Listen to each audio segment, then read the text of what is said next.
Hey guys, welcome back to the channel. I have another ECM, this time working on a 2014 Ram Dodge Ram 2500 with a 6.7 liters diesel. This was sent to me by David from Pittsburgh. David, he had this truck repaired by Ivan from Pine Hollow Auto Diagnostics. Ivan did a completely good and throughout diagnostics as he always does, and then he deemed the computer the problem. The customer bought a computer, the truck is running, I've been already repaired the truck, and that is not a problem, but the customer wants to see if we can repair the original computer. All right, so I said, sure, go ahead and order it. These are, newer vehicles, and it's a lot simpler or easier to get components. Well, sometimes, right? But let me see what I can find. He requested if I can record a video. And he also asked me, Mike, hopefully you don't need to change the calibrations or anything because he has a tune on it and he would like to keep it that way. If possible, he said if it's something that you need to change, then go ahead and do it because I can always reinstall it. But well, to make the story short, as you see, I have the computer open. I have all the information in here and I have the microscope camera going. I'm going to show you, well, first, it says, Mike, this is from my 2014 Ram Dodge Cummins. I've been diagnosed to be bad. I have already replaced it, but would like to see if what the failure was and have it repaired. I have included what Ivan has sent to me for diagnostics for his diagnostics work. So let me move this in here. These are preliminary notes that Ivan did. It says customer says truck was driving normal. Park it 2 days later, went to start. It started up and had all kinds of codes, including no charging, replace the TIPM, new OEM.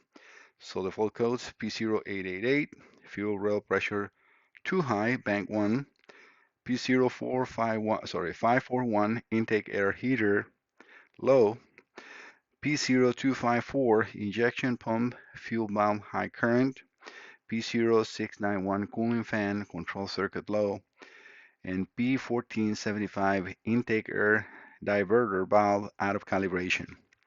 So Ivan did all his tests and it came to the conclusion that the ECM cannot control the fuel pressure stuck up 850 bars at idle. He said that he checked the heater, the intake heater relayed, and it was energized okay and 1 amp on. Cooling fan unplugged, no difference, no shorted to ground. Verdict, ECM, B plus drivers, Cook, needs new ECM, plus programming, root cause unknown, no shorted component found, tuner is an extra variable, recommend return to stock, and then other notes in there that I'm not showing. He also checked the charging system, and it says no charging fault codes.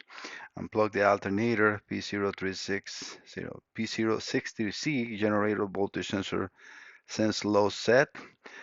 Field control the alternator, and I was able to make it work. Something came on, raise the field control with the 2 amp test line. Alternator charges okay. I already I always, especially when I have a computer that is fairly new like this, I make my own connections and data I'm using down now. I always do it on my computer. Right now, I'm moving everything folders a lot simpler and easier for me to use in the iPad, especially since I can use the uh, um, I don't know, the Apple Pen Pro now and write into all this, which is very convenient. All right, so this is the computer open, which we'll see in a second. I also got the folder where I have all the powers and grounds because as you always see on my videos, I make my homework to make sure I can do connections, powers and grounds, especially, this is not, I have the truck and all the wires and everything. So I have to double check to make sure where the powers are coming from, where the grounds are going, communication, what kind of communication is this, and so on, right? So I have all that in here. And I have saved all that information. I have it here. Let me just, if I can open this one. Yeah. This is the CON-C, which is where the computer is connected, and this is the data. So this actually is the data link connector, and it shows that we have a CON IHS and CON-C. The powertrain is, so the PCM is connected to CON-C. And I, again, did my homework on that. I take pictures of the connectors. The blue connector is C1, and I also have all the pinouts. All this is original information, and you can see here, if I can, sometimes when I do that in iPad, it kind of like flickers a little bit too much because it's kind of like too many PDFs onto one page. But so we're here, it says the blue is C1 and the green is C2. And again, I have all the pinouts in here. That is a picture, my picture I took for my records. Again, all the pinouts are here. This is the CAN bus, CAN-C bus, so I can understand if it has a gateway, where it's going, and so on, right? So as you see, I have done all my homework. I also checked the fuel delivery because this it has two fuel pressure sensors, and we can see, let me just see, sensor, fuel rail pressure, sensor signal 1 and sensor signal 2. I'm just going to scroll a little bit in here so we can see what else we have, because this is like the fuel delivery wiring diagram. All right, so going into the next one, this is actually for the fault code P0. I took the first page P0. Let me just see, P0088 fuel rod pressure. This is the actual flow chart for that, and it's very nice from Dodge to give us all this information. Happen again. It goes out of I don't know, sync when you're touching Zoom document, especially so many pictures and everything. So as you see, it has a little bit of a glitch in here, but I can work with that. And then all the tier evaporation, which I was in, getting all this to perform my tests. I have also the cooling fan circuit, and these are actually, let me see what is it. Yeah, cooling system. So this is for the cooling fan that they have a full, and this is for the alternator. If we see this one in here, it shows generator 1 and generator 2, and there are in different pins. So again, without the vehicle, sometimes it's a little hard to know if is all this correct. This is based on big numbers, so I would assume it is. But well, to make the story short, I opened the computer because I always, before I jump the gun and do connections and spend hours and hours in trying to make sense of what I'm reading, I open the computer. So you see, I clean it up because it was a little greasy, not too much. And I always please beg anybody that is about to send a computer to me, please, please clean your computers before. This is a lab. This is not a mechanic shop. So if you can clean the module that is at least decent to start working on, I will. If I open a box and I see a module that is full of grease or oil or stuff like that, I will just pack it back and send it back because I cannot have that in here. All right, and I hope that you understand because this isn't my home, so I don't have a special area to clean chemicals or something like that, which I do have in the garage. In the mud room, I have a sink, but it's not for heavy oil and stuff like that. This is a residential area, so I hope that you all understand that. All right, so but going back into the computer. So the problem with this computer is corrosion.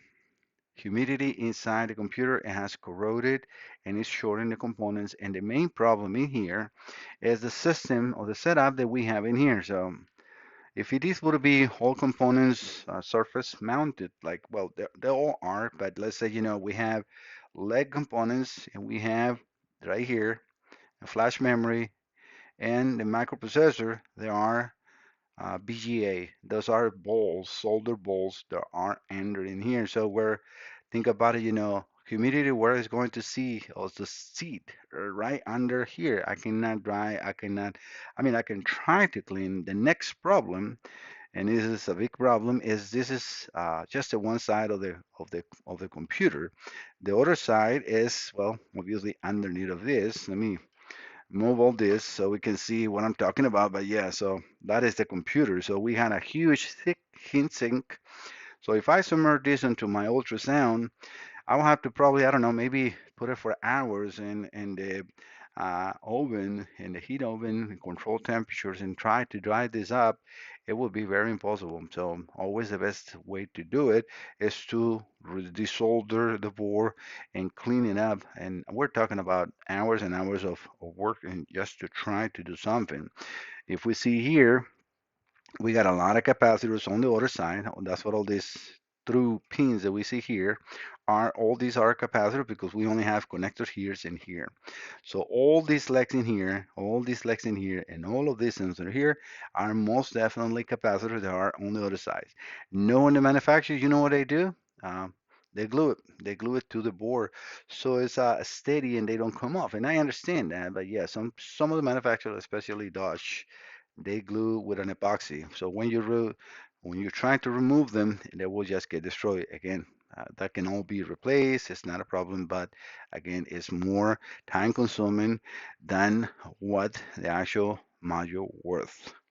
So I'm going to show you what I'm talking about as far as corrosion in the entire board. So I'm going to first let me get the camera into focus. I'm going to move my hand so you can see that's what I'm doing right here. And it's happening on real time. So this is not that I always like to do that just in case somebody said, well, you know, how I know that that is not a picture, right? So I want you to see these black dots in here. I hope the camera is not taking that off, you know, because sometimes the resolution on the screen is too slow or too fast, sorry, for the camera. You can see like a flickering. I hope it's not so bad, but I want you to see those black dots in here. You see right there and right here. So I'm moving it. Oh, I'm actually got to go down because you're not looking at that one. So that one right there. And I'm going to the next one. And we have here too, right? So that is corrosion. Okay, yes, that can be clean. Yes, but not so easy when you have a board like this. Now we have problems, major problems too, on this order memory. I'm going to zoom into this. So I'm going to try to focus myself here and then put the camera because I don't know why there. What I'm seeing is always or is a different level of zoom or in order to focus that camera, I can see definitely more of what that camera can show you on the screen. But yeah, well, that is actually pretty good right there. Now it's actually, you know, and now I'm in zoom, everything is perfect. So disregard what I said. But yeah, so we can see again all the black and all the pins everywhere. And the problem is that is when you get corrosion and the vibration, it will start to desolder the components because corrosion will start to eat the legs of the component. And then when you start the truck, especially diesels and so on, with so much vibration, components will start to break legs, this desolder, so what we call cold solder joints. But this is worse than that. So this is a computer that will take hours and hours of work. I'm trying to show you that that is a black goo, let's say, you know, again, is corrosion. And it's not super heavy, right? It's not a super heavy corrosion, but I didn't touch anything because I wanted to record a video for Ivan to confirm his great diagnostics and also for the customer to understand what is involved into this computer. So yes, I honestly, let me take a look and see how much is this computer. I'll be right back. Oh yeah, it is a very expensive computer. So brand new, obviously. This computer is 4,000, and this is again online. So if you walk into the dealer, this is not the price you're going to get. The lease price or the listing price is $6,350 for a brand new module. So this is very, very expensive. Obviously, we don't have to go that way. I can clone this computer and then, you know, get a new one or kind of like, well, use new for the customer. I have all the tools. I have Hexprog, Xhorse, Flex, Alien Tech, Multiprog, just name any programmers I can. When I see something like this, that is definitely it's going to be hours and hours and hours and hours of trying to repair a computer that is already corroded to a very heavy point. I will probably just deem it not repairable and then get the information because this computer is still talking, right? So this is very good because we can transfer the information and clone it to another computer. That I can do, right? That's not a problem. But they already got a computer. So this is more to let Ivan and the customer what is the problem internally than anything else. All right, guys. So I hope that you like the content. You see how much I go beyond the point to help others and also to explain what could possibly have been done or had happened, sorry, on a computer like this.